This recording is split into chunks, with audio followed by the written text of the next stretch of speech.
안녕하세요. 이번 시간에는 산업안전기사 실기 필답형 기출문제 중심의 실전문제 2, 3회차 강의를 시작하겠습니다. 다음에 해당하는 산업재해의 기인물과 가해물, 사고 유형을 쓰시오. 작업 통로에 공구와 자재가 어지럽게 널려있는 상태에서 근로자가 보행 중 공구에 걸려 넘어지면서 바닥에 머리를 부딪히는 사고가 발생하였다. 기인물은 공구에 걸려 넘어졌으니까 원인이 공구가 되니까 공구. 가해물은 바닥에 머리를 부딪혀 다쳤으니까 가해물은 바닥. 사고 유형은 넘어지면서 사고가 발생하였으니까 전도나 넘어짐이라고 쓰면 되겠죠? 다음 물음에 답하시오. 도급인의 산업재해 발생 건수에 수급인의 산업재해 발생 건수를 포함하여 공표해야 하는 사업장은 도급인이 사용하는 상시 근로자 수가 몇 명 이상인 사업장인가? 도급인 사업장의 사고 사망 만인율보다 수급인의 근로자를 포함한 통합 사고 사망 만인율이 높은 사업장 중 산업재해 발생 건수를 통합하여 공표해야 하는 사업장의 종류를 3가지 쓰시오. 상시 근로자 수는 500명 이상, 산업재해 건수를 통합하여 공표해야 하는 사업장은 제조업, 철도 운송업, 도시철도 운송업, 전기업 중 3가지만 쓰면 되겠죠? 다음은 휴먼 에러, 인간의 오류에 대한 내용이다. 해당하는 내용을 보기에서 찾아 쓰시오. 상황 해석을 잘못하거나 목표를 착각하여 행하는 인간 실수는 차고, 목표를 착각했다고 해서 착각이라고 하면 안 됩니다. 확실히 구분하여 알아두시기 바랍니다. 알고 있음에도 의도적으로 따르지 않거나 무시한 경우는 위반으로 우리가 늘 일상생활에서 규칙에 대한 위반에 대해서 접하는 사항들이죠. 해설에 착각, 실수, 건망증에 대해서 자세히 설명되어 있으니 알아두시기 바랍니다. 2개 공정의 소음 수준을 측정한 결과 1 공정은 100dB에서 2시간, 2 공정은 90dB에서 1시간 소요될 때 총 소음량과 소음 설계의 적합성을 순서대로 쓰시오. 총 소음량과 소음 설계의 적합성을 쓰는 문제입니다. 소음량은 1일 노출시간 1분에 실제 노출시간 1 플러스 1일 노출시간 2분에 실제 노출시간 2 플러스 n분의 n까지 계산된다. 먼저 허용 기준을 살펴보면 90dB에 8시간 노출될 때 허용 기준으로 하며 5dB 증가할 때마다 허용 시간은 2분의 1로 감소되는 법칙을 적용한다. 90dB일 때 8시간 노출, 5dB 증가하여 95dB일 때 2분의 1 감소한 4시간, 5dB 증가한 100dB에서는 2분의 1 감소한 2시간, 5dB 증가한 105dB에서는 2분의 1이 감소한 1시간이 적용되는 법칙이다. 100dB에서는 하루 2시간 노출될 수 있으니까 2분의 1공정 100dB에서는 2시간, 2 플러스 90dB에서는 하루 허용 노출 시간이 8시간, 8분의 2공정은 90dB에서 1시간 소요, 1 계산하면 1.125, 1.125는 1보다 크므로 TND 총 소음량이 1보다 크면 부적합하다. 정답은 총 소음량 TND는 1.125, 소음 설계의 적합성은 부적합. 패스셋의 정의를 쓰시오. 패스셋은 모든 기본 사상이 발생하지 않을 때 처음으로 정상 사상이 발생하지 않는 기본 사상의 집합.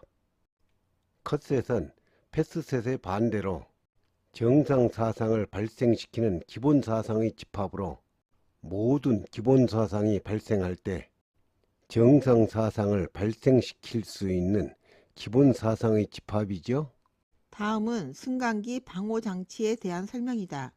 가로 안에 알맞은 수를 쓰시오.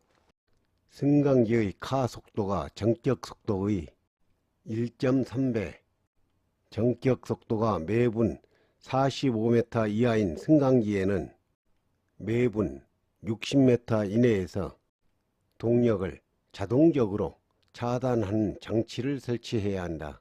사업주는 보일러 폭발 사고를 예방하기 위해 기능이 정상적으로 작동될 수 있도록 유지 관리해야 한다. 보일러의 방호 장치를 4가지 쓰시오. 보일러의 방호 장치는 압력 방출 장치, 압력 제한 스위치, 수위 조절 장치, 화염 검출기. 보일러의 방호 장치는 4가지가 있죠. 퓨즈의 종류별 용단 시간에 대한 설명 중 가로 안에 알맞은 내용을 쓰시오. 과전류 차단기로 시설하는 퓨즈 중 고압 전류에 사용되는 비포장 퓨즈는 전격 전류의 1.25배의 전류에 견디고 2배의 전류에는 2분 안에 융단되어야 한다. 포장 퓨즈는 전격 전류의 1.3배의 전류에 견디고 2배의 전류에서는 120분 안에 융단되어야 하니 알아두시기 바랍니다. 내해를 받을 우려가 있는 곳에는 피레기를 설치해야 한다. 피레기를 설치해야 하는 장소를 4군데 쓰시오. 피레기를 설치하는 장소는 발전소, 변전소 및 이에 준하는 장소의 가공전선 인입구 및 인출구, 가공전선로에 접속된 배선용 변압기의 고압측과 특고압측, 고압 또는 특고압의 가공전선로로부터 공급받은 수용 장소의 인입구, 가공전선로와 지중전선로가 접속된 곳, 발전소 또는 변전소의 가공전선 인입구 및 인출구, 배선로의 차단기, 개폐기의 전원측과 부하측. 피레기를 설치해야 하는 6군데 장소 중 문제에서 요구한 4군데 장소만 잘 아는 것부터 순서대로 쓰면 되겠죠? 공기 중에서 A 물질의 폭발 하한계가 4%, 상한계가 75%라면 이 물질의 위험도를 구하시오. 위험도를 구하는 문제입니다. 위험도 H는 폭발 하한값 L분의 폭발 상한값 U 마이너스 폭발 하한값 L.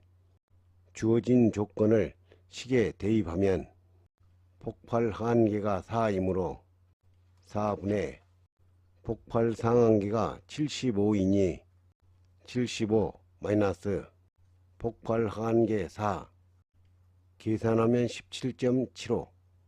정답은 물질의 위험도는 17.75. 사업주가 근로자의 추락 등의 위험을 방지하기 위해 안전 난간을 설치할 때 준수해야 할 설치 요건을 3가지 쓰시오. 안전 난간 설치 요건은 상부 난간대, 중간 난간대, 발끝막이판, 난간 기둥으로 구성해야 한다. 상부 난간대는 지면으로부터 90cm 이상, 120cm 이하의 높이에 설치해야 한다.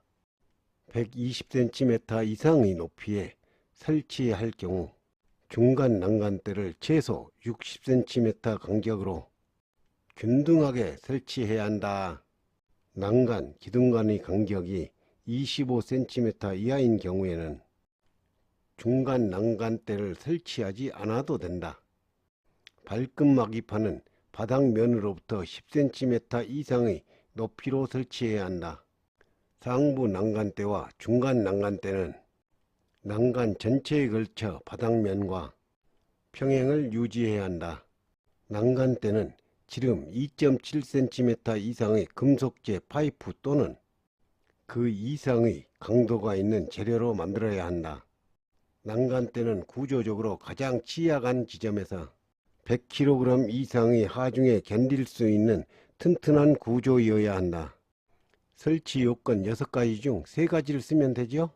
사업주가 발파 작업에 종사하는 근로자에게 발파 작업의 기준을 준수하도록 지시해야 할 사항을 2가지 쓰시오. 발파 작업의 준수사항은 얼어붙은 다이너마이트는 화기나 고열에 직접 접촉하면 폭발되므로 융해되지 않도록 해야죠. 화약 또는 폭약을 장전할 때 그 부근에서 화기를 사용하거나 흡연을 하지 않도록 한다. 장전구는 마찰, 충격, 정전기 등에 의한 폭발 위험이 없는 안전한 것을 사용한다. 발파공의 충전 재료는 점토, 모래 등 발화성 또는 인화성 위험이 없는 재료를 사용한다. 발파작업 준수사항 4가지 중 2가지를 쓰면 됩니다. 산업안전보건법령상 안전보건표지 중 금지 표지를 나타낸 표이다. 표지의 명칭을 쓰시오. 1번 그림은 차량 통행 금지. 기본 그림이 이런 자동차가 아니고 지게차 같은 그림이니까 유의하시기 바랍니다. 2번 그림은 사용 금지. 3번 그림은 보행 금지. 해설의 금지 표지를 보면 출입 금지, 탑승 금지, 금연, 화기 금지, 물체 이동 금지가 있으니 알아두시기 바랍니다. 산업안전보건기준에 관한 규칙에 따라 화물 취급 작업을 할 때 관리 감독자가 유해, 위험을 방지하기 위해 수행해야 할 직무 내용을 3가지 쓰시오. 화물 취급 작업의 관리 감독자 직무 내용은 작업 방법 및 순서를 결정하고 작업을 지휘하는 일, 기구 및 공구를 점검하고 불량품을 제거하는 일, 작업 장소에 관계 근로자가 아닌 사람의 출입을 금하는 일, 노프 등의 해체 작업을 할 때 하대의 화물의 낙하 위험 유무를 확인하고 작업의 착수를 지시하는 일.